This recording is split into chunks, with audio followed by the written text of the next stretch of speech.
자, 오늘 말씀의 제목은 요단강을 건너라. 같이 한번 따라서 할까요? 요단강을 건너라. 요단강을 건너 약속의 땅, 축복의 땅, 가나안 땅으로 가라. 이것이 바로 여호수아에게 주신 하나님의 미션이죠. 여호수아서 1장. 그러므로 너는 강하고 담대하라. 강하고 담대하라. 강하고 담대하라. 비스트롱 커리지우스. 비스트롱 커리지우스. 하자크 야마스. 양손에 힘을 주고 두 무릎에 힘을 주고 하자크 야마스. 같이 한번 따라서 하자크 야마스. 하자크는 양손에 두 손을 불끈 쥐고 힘을 주고, 그 다음에 아마스는 두 무릎에 힘을 주고, 그래서 강하고 비스트롱 하자크, 그 다음에 담대하라 코레지우스. 강하고 담대하라. 그리하면 여호수아서 1장 6절 조상에게 맹세하여 주리라 한 아브라함과 약속한 가나안 땅을 다 너와 네 자손에게 줄 것이고, 그 다음에 강하고 담대하라. 그러면 율법의 말씀을 내 입에서 떠나지 말게 하며 좌로나 우로나 치우치지 말라. 그러면 어디로 가든지 만사 형통하리라. 같이 한번 따라서 어디로 가든지 형통하리로다. 2023년 새해는 만사 형통한 한 해가 되시기를 주의 이름으로 축원합니다. 9절에 보면 강하고 담대하라. 극히 담대하라. 두려워하지 말며 놀라지 말라. 그러면 여호와께서 정녕 너와 함께하느니라. 같이 한번 따라 정녕 너와 함께하느니라. 우리 축복교회와 같이 가슴에 손을 얹고 나와 함께 우리 권사님들과 우리 집사님들과 함께하는, 어디로 가든지 임마누엘 함께하시는 그러한 2023년 축복의 하나가 되시기를 주의 이름으로 축원합니다. 오늘은 1월 6일 이제 연합으로 우리가 구역 예배를 드리죠. 자, 여러분 일본 전국 시대를 통일한 오다 노부나가 도요토미 히데요시 도쿠가와 이에야스. 우리 윤장훈 선생님은 도쿠가와 이에야스 이분에 대해서 잘 알고 있죠. 그 다음에 도요토미 히데요시, 임진왜란을 일으킨 도요토미 히데요시, 그 다음에 오다 노부나가. 이 사람은 3인산색의 그 리더십을 대표하는 인물인데, 유명한 도쿠가와 이에야스라는 그런 시에 보면은 인생은 무거운 짐을 어깨에 지고 먼 길을 가는 나그네와 같다. 그러니 서두르지 마라. 무슨 일이든지 마음대로 되는 일은 없다. 불만을 가질 이유도 없고 인내는 무사장구의 근본이고 분노는 적이다. 풀이구의 이슬도 무거우면 떨어지고 달도 차면 기울게 마련이니 이기는 것만 알고 지는 일을 모른다면 몸에 화가 미친다. 자신을 책할지라도 남을 책하지 말라. 부족함이 지나침보다 낫다. 그 유명한 이러한 시가 있어요. 도쿠가와 이에야스. 자, 일본 전국 시대를 통일한 바로 이 3인 3색 세 명의 인물이 있는데 무사. 그래서 오다 노부나가, 도요토미 히데요시, 도쿠가와 이에야스, 이 세 사람이 일본 전국 시대를 완전히 제패한 세 사람의 인물인데, 일본에는 위기 상황이 닥치면은 이 세 사람 오다 노부나가, 그 다음에 도요토미 히데요시, 도쿠가와 이에야스, 이 세 사람의 리더십을 비교했다고 합니다. 자, 이 세 사람의 리더십을 가장 잘 보여주는 일화가 있는데, 울지 않는 두견새를 어떻게 할 것인가에 대한 세 사람의 답변이 있습니다. 이 대답 속에 그들만의 독특한 리더십이 철학이 담겨져 있는데, 첫 번째 인물인 이 오다 노부나가는 1534년에서 1582년 우리나라의 즉 세종대왕 이후에 그 시대에 거의 맞먹는 이러한 1534년 이 일본 시대를 평정한 인물, 첫 번째 인물이 바로 오다 노부나가인데, 자, 이 사람은 철학이 뭐냐? 울지 않는 두견새는 죽여야 한다라는 그러한 강력한 그러한 독재자적인 그런 리더십을 가지고 있는 인물이에요. 그러므로 이 오다 노부나가는 혁신에 대한 리더십의 철학을 대표하는 인물 혁신.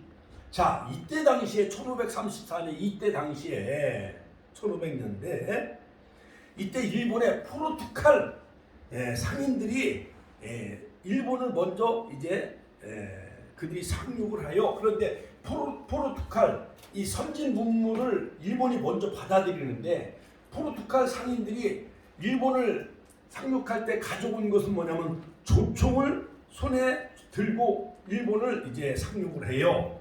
그러니까 오다 노부나가는 이 조총으로 일본 전국 시대를 통일하려고 새로운 이런 아이디어, 어떠한 혁신을 일으키는데 그때 당시만 해도 일본은 이 사무라이, 어떠한 칼로 서로 싸우고 적을 물리치는 이 사무라이, 어떠한 칼의 문화의 시대였던 것이었어요.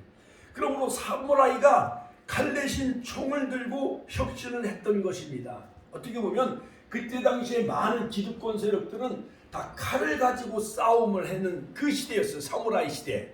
그런데 오다 노부나가는 칼을 가지고는 적을 이길 수가 없으니까 칼이 강해요? 총이 강해요? 총이 강하잖아요. 그렇죠? 자, 그래가지고 결국은 이 포르투갈 사람들이 가지고 오는 이 조총을 가지고 상대의 그 적을 물리치는 이러한 아이콘을 가진 혁신의 인물이 바로 이 오다 노부나가예요. 1575년 나가시노 전투에서 6월 29일 이 노부나가가 도쿠가와 이에야스 연합군과 다케다 가스요리 군 사이에 나가시노 성에서 벌어진 이 전쟁이 벌어지기 시작을 해요.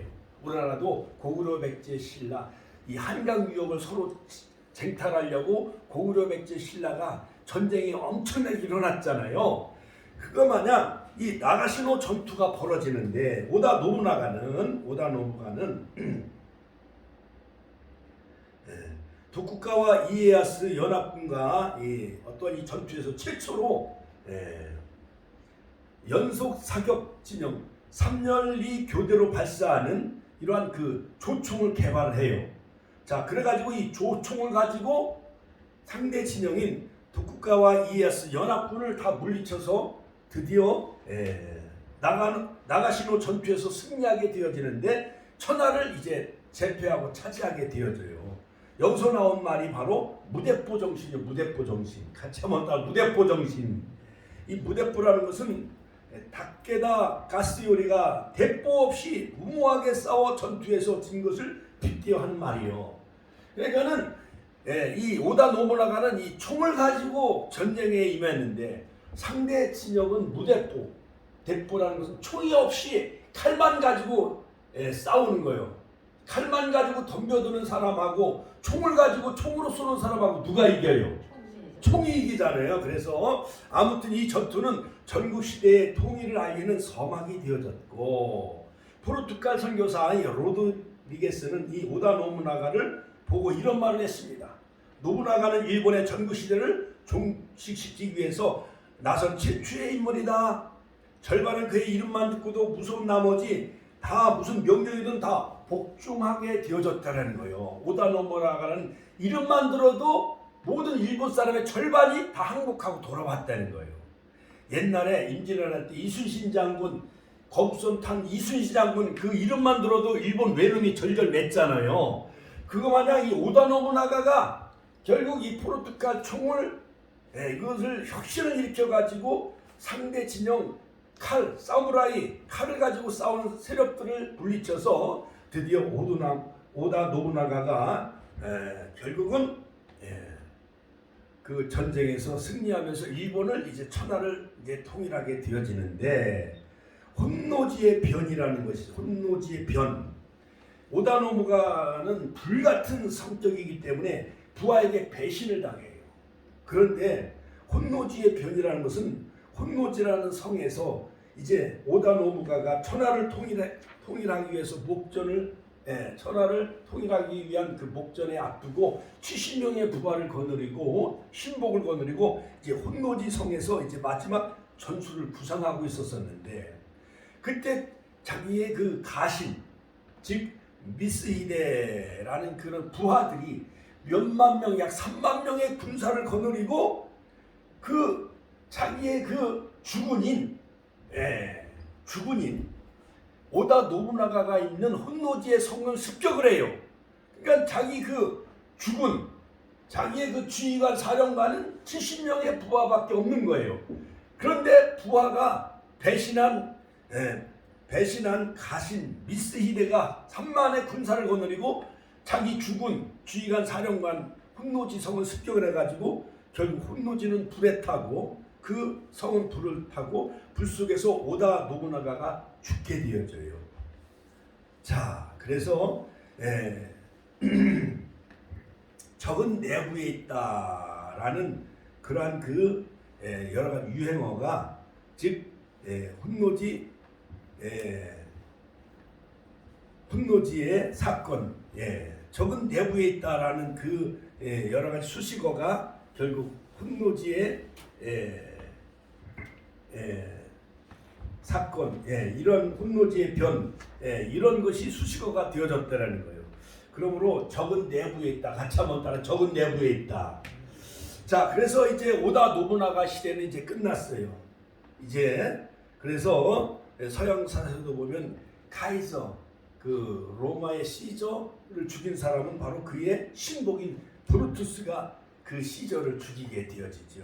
자, 두 번째는 오다 노부나가 시대가 끝나가고 두 번째는 이제 도요토미 히데요시가 이제 등장하게 돼요. 1536년에서 1598년 임진왜란 그 끝나가는 무렵에 이제 도요토미 히데요시가 등장하게 되어지는데, 자, 이 사람은 자, 저를 보세요. 이 사람은 어떠한 카리스마, 어떠한 그런 철학을 가지고 있느냐. 자, 울지 않는 두견새는 울게 해야 된다라는 그 타이밍의 규제입니다. 인생은 타이밍이죠. 그러므로 조선의 기록의 역사는 붓의 역사인데 일본의 역사는 칼의 역사예요. 사무라이 정신. 자, 그래서 이 도요토미 히데요시는요 스스로 손금을 바꿨어요. 거기다 칼을 새겨가지고 칼로 손바닥에 운명선을 그어 스스로 손금을 만드는 사람이 바로 도요토미 히데요시라는 남자예요. 도요토미 히데요시는 손가락 중지에 보면 이 운명선이라는 그 손금이 있는데 우리는 뭐 그런 걸 믿지 않지만은 지독하게 가난한 집안의 사람이었어요.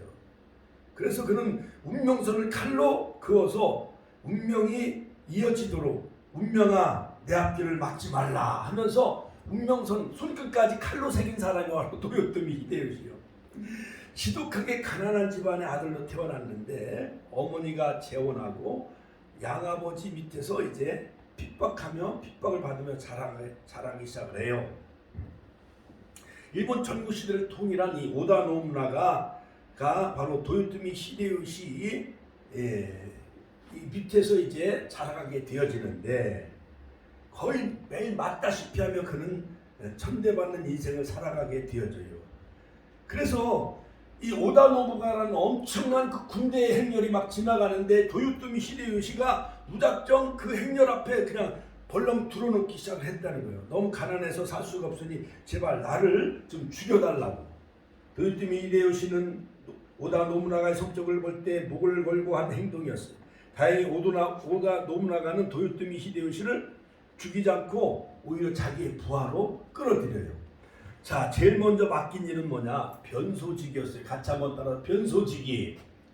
옛날 화장실은 좀 멀리 떨어져 있고 허름했잖아요.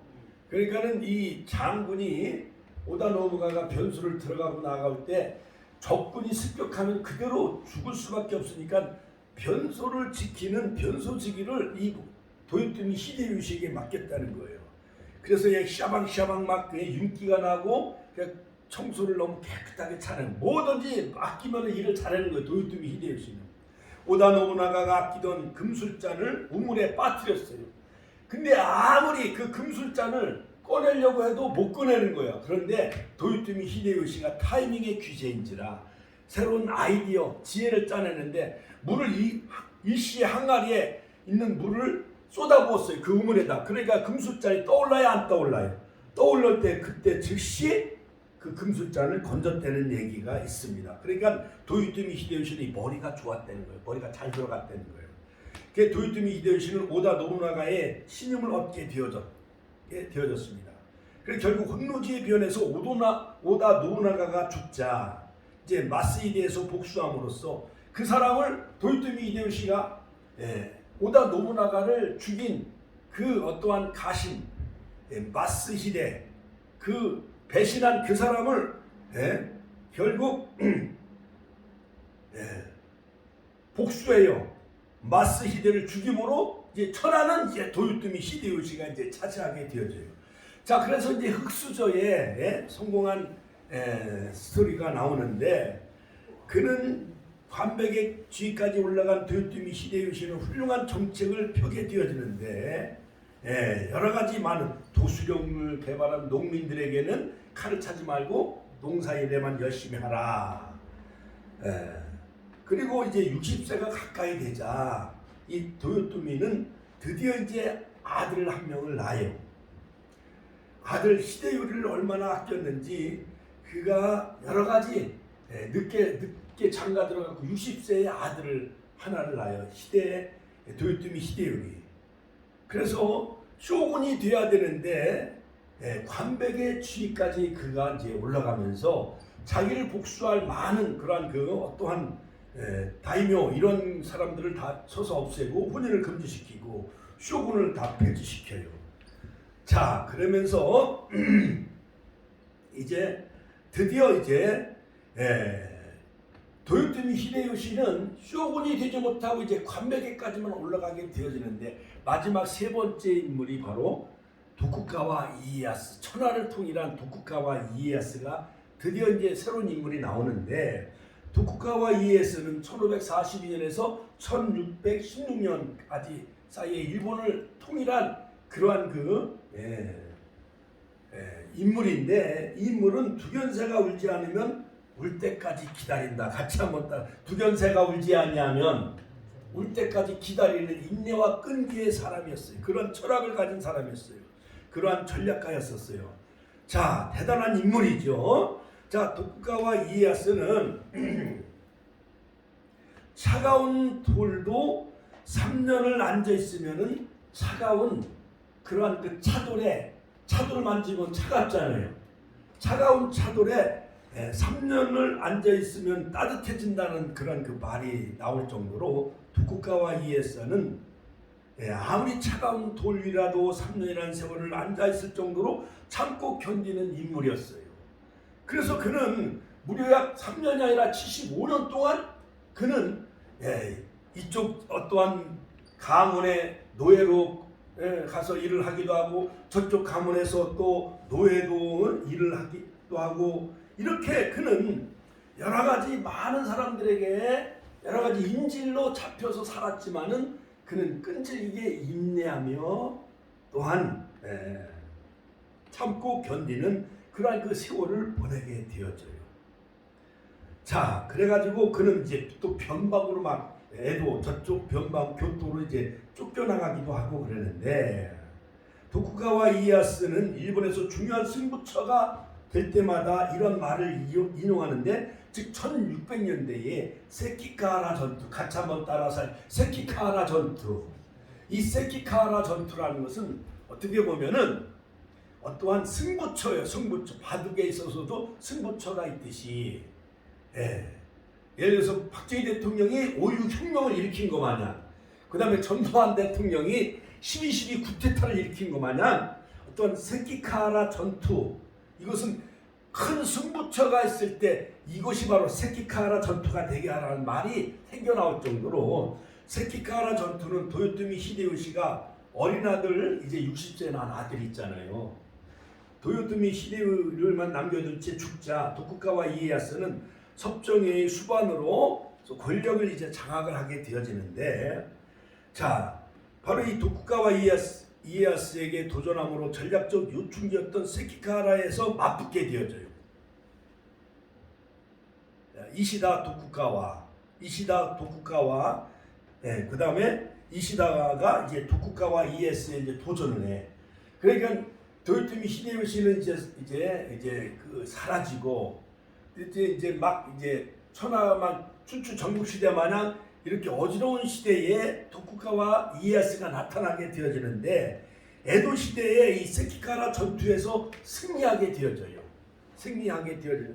처음에는 져요. 자기가 가지고 있는 군사가 5만이었는데 상대편은 7만 명이요. 근데 처음에는 지고 있었는데 나중에 이겨요.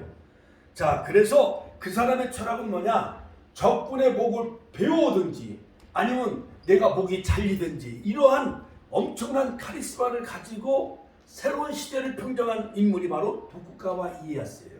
이순신 장군은 필사즉생이라, 필사즉생, 필사즉사라. 즉 반드시 죽고자 하는 자는 살고 또한 죽고자 하는 자는 살고 살고자 하는 자는 죽는다. 이것이 이순신 장군의 그러한 그 좌우명이었는데 도쿠가와 이에야스는 내가 목이 잘리든지 적의 목을 치든지 이러한 카리스마를 가지고 새로운 시대를 평정한 인물이 도쿠가와 이에야스인데 마침내 쇼군이 되어져요. 그래서 도쿠가와 이에야스의 그 가문의 접시꾼 모양 이 가문이 이제 어떠한 상징의 그러한 그 어떤 모자이크가 되어지죠. 자, 그런데 그도 이제 가문의 그 몰락을 가져오게 되어지는 그 전투 도요토미 히데요시의 가문의 이제 가문을 이제 몰락시키는 그 아들이 머물고 있는 오사카상 전투를 이제 하게 되어져요. 자, 도쿠가와 이에야스는 무려 73년의 세월을 기다렸어요. 그런데 도요토미 히데요시가 몰락을 하고 그 아들 도요토미 그 가문의 마지막 남은 그 아들 60세에 장가들어서 낳은 아들이 차지하고 있는 그런 오사카 성이 있었어요. 그런데 그 주변에 엄청난 해저, 인공의 어떠한 인공의 이런 해저를 만들어 놓고 적군이 침범하지 못하도록 이런 해저, 인공으로 이렇게 강물을 파놔가지고 거기에 접근하지 못하도록 했는데 늙은 이 도쿠가와 이에야스가 그 어린 도요토미 히데리오하고 이제 평화협정을 맺으면서 이 해저를 다 이제 이 흙으로 다 메꾸자. 그래서 너와 우리가 서로 왕래를 하자. 이러한 늙은이의 그 지략에 결국 젊은 도요토미 히데리가 말려들고 결국 그 파놓은 그 인공 그 해저를 다 메꾸게 되어져요. 그렇게 한 사이에 갑자기 습격을 해가지고 도쿠가와 이에야스가 난공불락 오사카성 전투에서 이기게 되어지고 그 오사카성을 다 불러 태워버려요. 그래서 히데요리와 그의 엄마였던 요도 도노는 자결하게 말아요. 그래서 결국 260년의 그 에도 시대의 서막을 새로 열게 된 인물이 바로 도쿠가와 이에야스인데 그 사람이 결국 73년에 차가운 돌에서 앉아 있었고 여러 가지 많은 고난과 역경 속에서도 두견세가 올 때까지 기다렸던 그 도쿠가와 이에야스가 260년의 에도 시대의 새로운 시대의 서막을 열고 일본의 새로운 시대를 이끌어난 천하를 통일한 인물이 바로 이 도쿠가와 이에야스예요. 지금까지 일본 전국 시대를 통일한 오다 노부나가, 울지 않는 두견세는 목으로 쳤던 오다 노부나가, 도요토미 히데요시 울도록 하였던 그 도요토미, 그러나 도쿠가와 이에야스 이 세 명의 리더십, 정말 여러분들 오늘 성경에 보면은 하나님의 사랑 이 모세는요 출애굽의 영웅이었어요. 출애굽의 영웅. 그런데 그 밑에서 신복처럼 아주 신복처럼 그 모세를 따랐던 인물이 바로 여호수아예요. 여호수아. BC 1500년에 출생하여 1390년에 이제 가나안 땅에 16년 동안 정복 전쟁을 펼쳐서 가나안 땅을 완전히 정복한 인물이 바로 여호수아죠. 여호수아는 여호와는 구원이시다라는 인물입니다. 본명은 호시아였는데 모세의 호시아 이름을 바꿔줘요. 그러니까 구약 시대의 여호수아는 신약의 예수님, 같이 한번 따라 신약의 예수님을 예표하는 인물입니다. 자, 그런데 바로 이 가나안 땅을 정복하기 위해서는 또 가나안 땅을 들어가기 위해서는 요단강이라는 강을 건너야만 되어졌어요. 요단강. 같이 한번 따라 요단강을 건너야만 가나안 땅에 들어갈 수가 있었어요. 그래서 여호수아가 아침에 자 보세요. 일찍 일어나 아침에 일찍 일어나 이스라엘 사람들로 더불어 시딤에서 떠나. 시딤은 즉 요단강을 건너기 전에 광야의 40년의 마지막 그 지점이 바로 시딤이에요. 시딤. 자, 그래서 우리가 영적으로 보면은 애굽은 세상, 같이 하면 애굽은 타락한 세상의 그림자요. 요한계시록 11장 8절. 광야는 교회 생활, 같이 하면 광야는 교회 생활, 사도행전 10장 38절. 그 다음에 광야교회 테 에클레시아 엔테 에레모. 그 다음에 바로 이 가나안은 시편 106편 24절 낙토, 천국을 예표해요. 같이 하면 가나안은 천국을 예표한다. 그래서 역사적으로 이스라엘 백성들이 광야 40년을 마치고 새로운 지도자 여호수아를 따름으로 언약궤를 맨 제사장을 따름으로 요단강을 건너서 약속의 땅 젖과 꿀인 가나안 땅에 들어간 것 마냥 우리가 이 타락한 애국과 같은 세상에서 십자가에서 우리의 모든 죄를 다 해결하시고 또한 우리의 모든 죄를 없이해 주신 예수 그리스도, 즉 구약의 여호수아는 장차올 예수님을 예표하는 십자가 유월절 어린 양이신 예수님을 우리가 믿음으로 은혜로, 같이 하면 은혜로 믿음으로 예수님을 믿음으로 우리가 천국 신령한 가나안 땅에 들어가는 그런 축복의 한 해가 되시고 우리 축복의 권속들 되시길 주의 이름으로 축원합니다. 할렐루야. 자, 그러므로 우리가 여기서 중요한 몇 가지 교훈을 얻는다면은 이스라엘 백성들이 광야를 40년 동안을 다시 한번 해고 돌아보며 요단강을 앞두고 약속의 땅, 이 가나안 땅은 그냥 저절로 얻어지는 것이 아니라 거기에는 7 족속이 살고 있어요. 가나안 족속, 여부수 족속, 아므리 족속, 히위 족속, 브리스 족속, 여러 가지 7 족속이 그들에 살고 있었는데 그들은 다 어떻게 보면 함의 자손들이에요. 그렇기 때문에 노아의 함은 아버지의 벌거벗은 것을 허물을 보고 막 까발렸잖아요. 그러나 셈은 거꾸로 돌아가서 그 아버지의 허물과 그것을 덮어주고 옷을 입혀드렸지요. 그래서 함은 가나안의 아들의 종이 될 것이다 하면서 이미 하나님은 함의 자손들이 살고 있는 가나안 땅을 하나님은 셈의 자손인 바로 야곱의 12아들들이 그 땅을 다 차지하도록 하나님이 허락해 주셨어요. 할렐루야. 하나님께 영광의 박수 올려드립시다.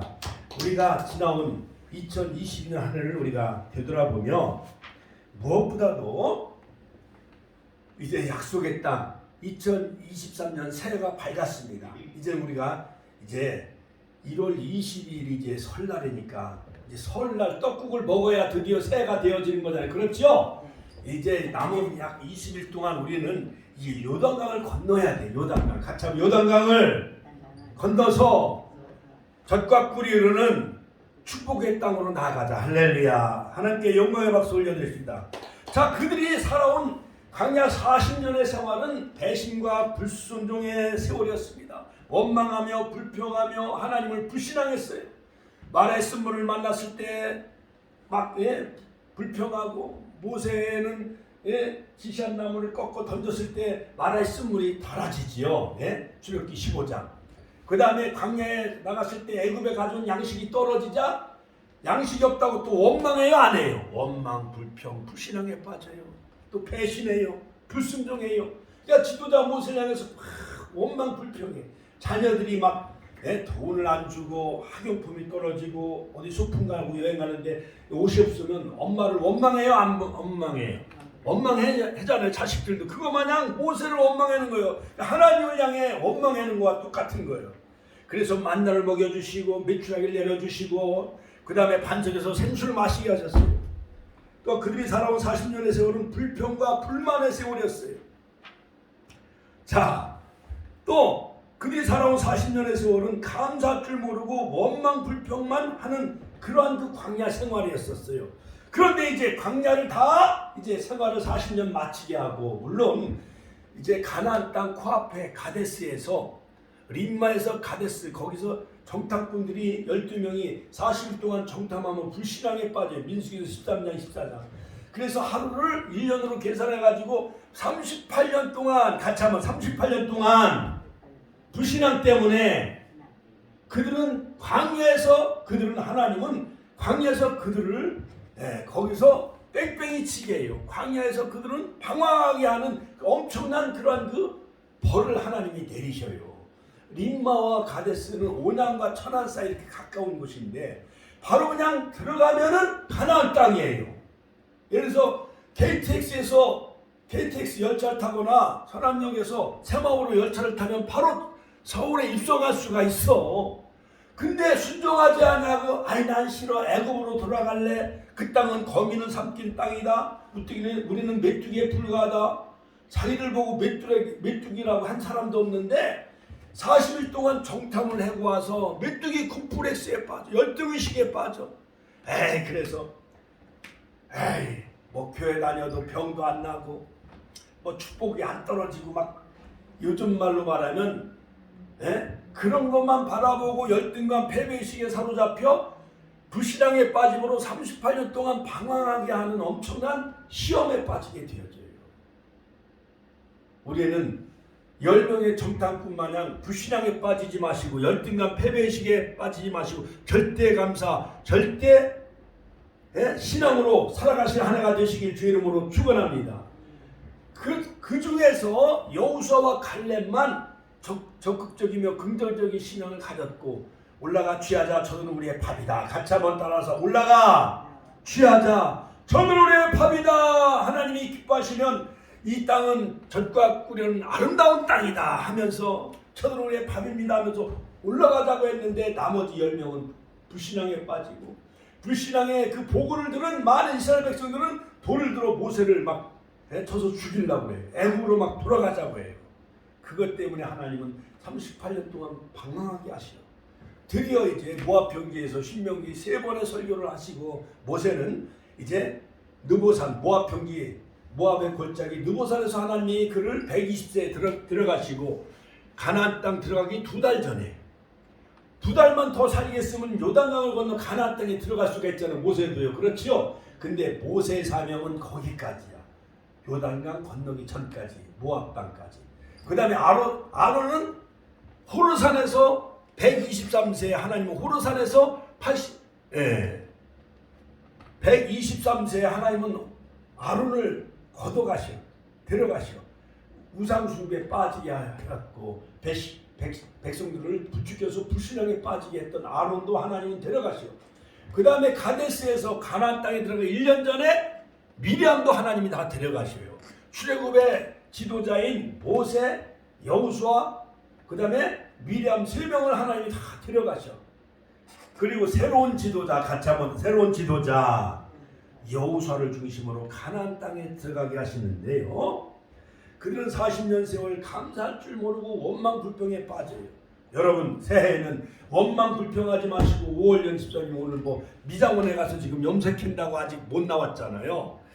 자 어제는 맛있는 거 사줬는데 오늘 꼭 오기로 약속을 했는데 자 두 번째 지나간 40년의 광야 생활은 요단강 건너기 전에 모두 깨끗이 청산을 해야만 되어졌어요. 깨끗이. 그래서 요단강을 건너기 전에 너희는 요단강을 건너기 전에 스스로 성결케 하라. 같이 한번 따라 스스로 성결케 하라. 새로운 미션 3가지를 하나님이 그들에게 명령을 내리는데 스스로 성결케 하라. 같이 한번 따라 스스로 성결케 하라. 스스로 성결케 하라. 우리는 무엇보다도 여러분 보세요.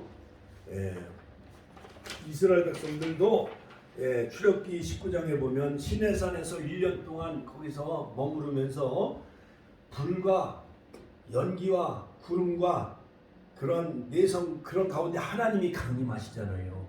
근데 모세에게 하나님은 뭐라고 말씀하시느냐? 너희들이 하나님을 만나기 전에 3일 동안 스스로 성결케 하라. 그 다음에 옷을 빨고 같이 옷을 빨라. 여인을 가까이 하지 말라. 육적인 성결.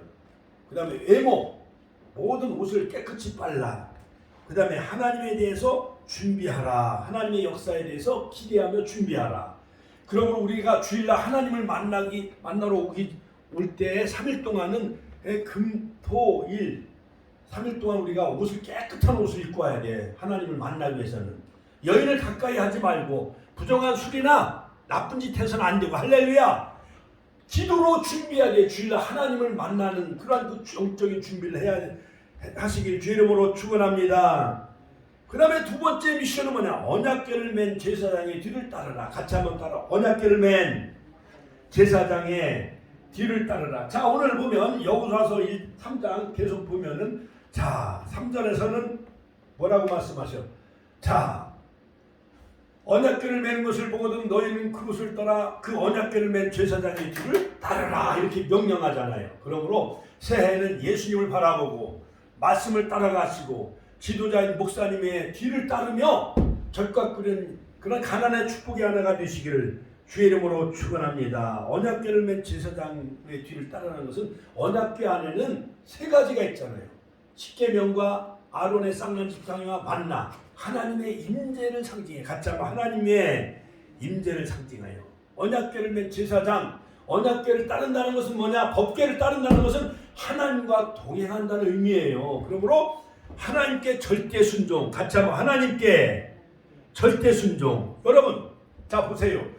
자, 이 한강이 어마어마하게 길잖아요. 물도 많이 내려오고 그렇죠. 저 북한강에서 물줄기가 내려오고 남한강 에서 물이 내려가고 합류해가지고 합류해서 양수리 두물머리 거기서 합류해가지고 이제 한강물이 흘러서 서해바다로 흘러가잖아요. 그렇죠. 그런데 그 요단강도 평상시에는 30m밖에 안 돼. 깊이가 불과 한 1 내지 1.5m밖에 안 돼. 그래서 또랑마냥 그냥 건널 수도 있는 그런 그 요단강의 평상시에는 건조기에. 그러나 바로 이때는 모맥을 거두는 시기이기 때문에 우리나라로 한 4월, 5월 정도 보리를 거두는 시기. 이스라엘 나라는 겨울철에 비가 많이 오는 그 시기에 보리를 거두는 1월달 정도에 보리를 거두나 봐. 1월, 2월에 그때는요 우기기 때문에 물이 막 철철철철 넘쳐. 그래갖고 강물의 깊이가 막 한 5m, 6m 되고 그 넓이가 1.6m, 1600m, 1.6km예요. 한강만큼 그렇게 엄청난 그 깊이 있는 그 강물이에요. 요단강물. 그러니까 사람이 인간적으로는 요단강을 건널 수가 있어요, 없어요? 없어요. 옛날 그 시저가 유럽을 다 평정하고 루비콘강을 건넜다. 같이 한번 따라. 루비콘강을 건넜다. 거기에 무장을 하고 루비콘강을 건너면 안 되는 그러한 그 어떤 불문율이 있었었는데 이미 주사위는 던져졌다. 다이제스트 캐스트. 그러니까 이 시저는요 무장을 하고 루비콘강을 건너. 그래서 원로원을 다 평정하고 로마를 통일해가지고 황제가 되어지잖아요. 그거 마냥 자 가나안 족속들이 이제 보는 거예요. 야 홍해를 건넜다고 하더니 여호와 하나님이 저들과 함께하는구나. 아니 배를 타고 요단강을 건넌 것도 아니고 다리를 놓고 공수부대가 다리를 놓고 그 다리를 건넌 것도 아니고 200만 명이 되는 어마어마한 그런 그 많은 사람들이 아니 언약궤를 맨 제사장들 한 지파에서 그 지파를 선발해가지고 언약궤를 맨 제사장들이 레지파 제사장들이 언약궤를 메고 한 곳에 비켜 서 있는 거야.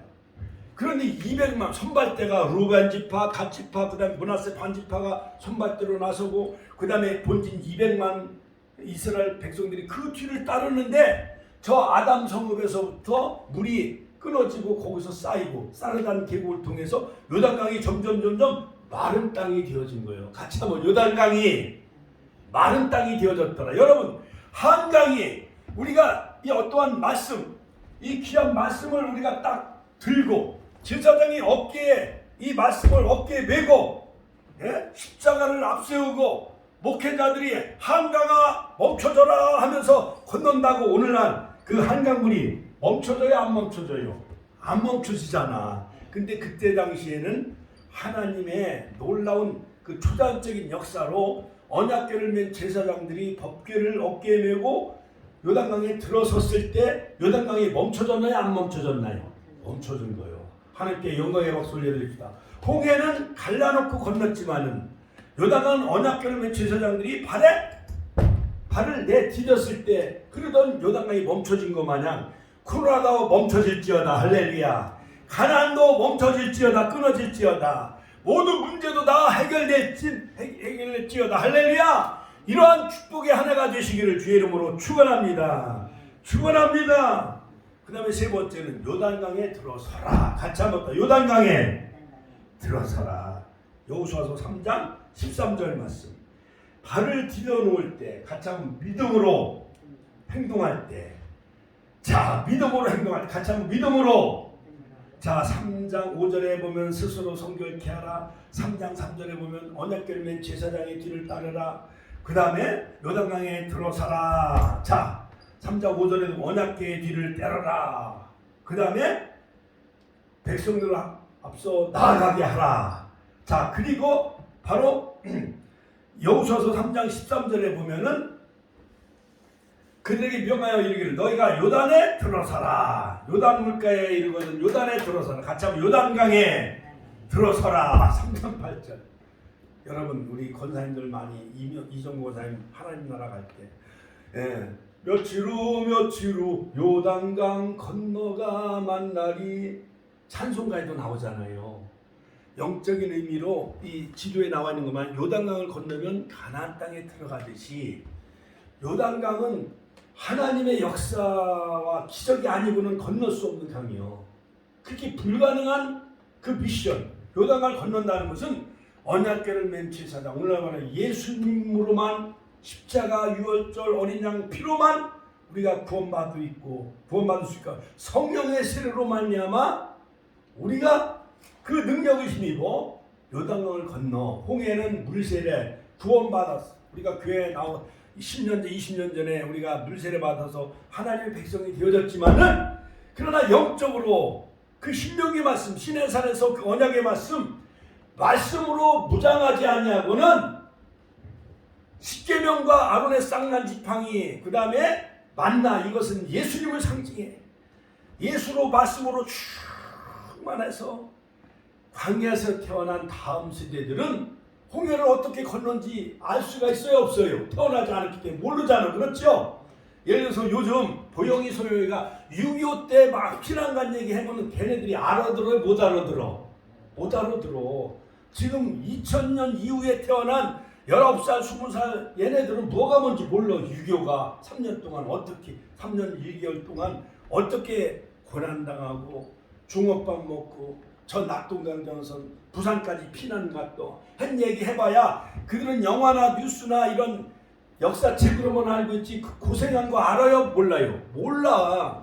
또 일제시대에 우리 권사님들 일제시대에 일본 사람들 밑에 노예 생활하며 식민지 생활했던 그 어려움과 아픔을 알아요? 몰라요?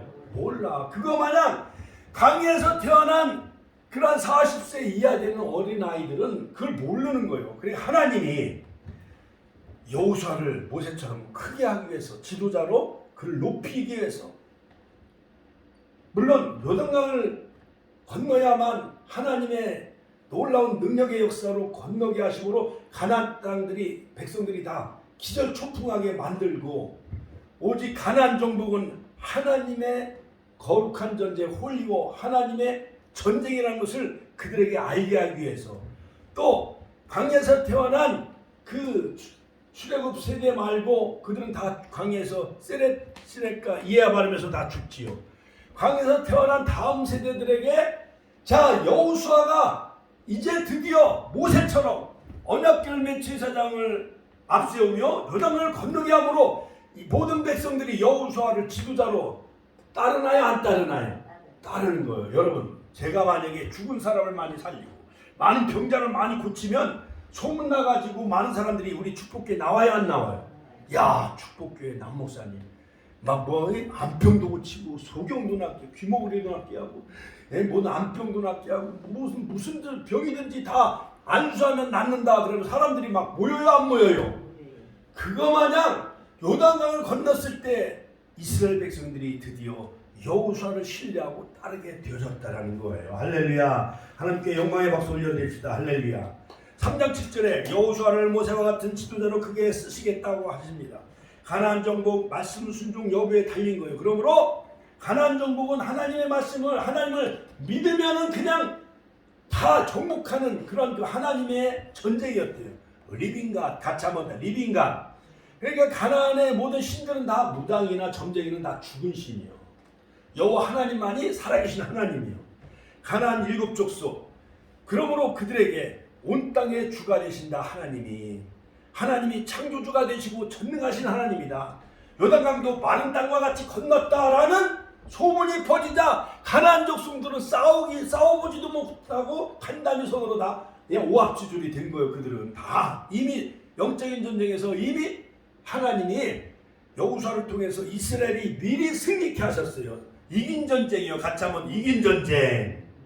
오늘날 우리의 싸움은 혈과 육에 대한 것이 정사와 권세와 어둠의 세상 중한 아들과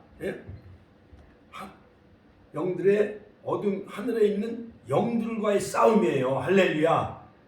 할렐루야. 에베소서 6장 10절로 20절. 그럼 하나님의 천신갑주 말씀으로 무장하시고 할렐루야. 예수의 이름으로 안전병에도 일으키고 모든 귀신도 떠나가는 영적 싸움에서 이긴 전쟁을 날마다 승리해 나가시기를 주의 이름으로 축원합니다. 축원합니다. 할렐루야. 하나님께 영광의 박수 올려드립시다. 할렐루야. 자, 그러므로요, 여러분, 물은 노아 시대에 물로 다 심판하시오. 노아 시대 8식구만 구원받잖아요. 홍해도 물이요. 그러니까 모든 홍해 바다에 애굽의 바로 군대와 애굽 사람들 다 물에 다 그들을 수장시키고 심판해요.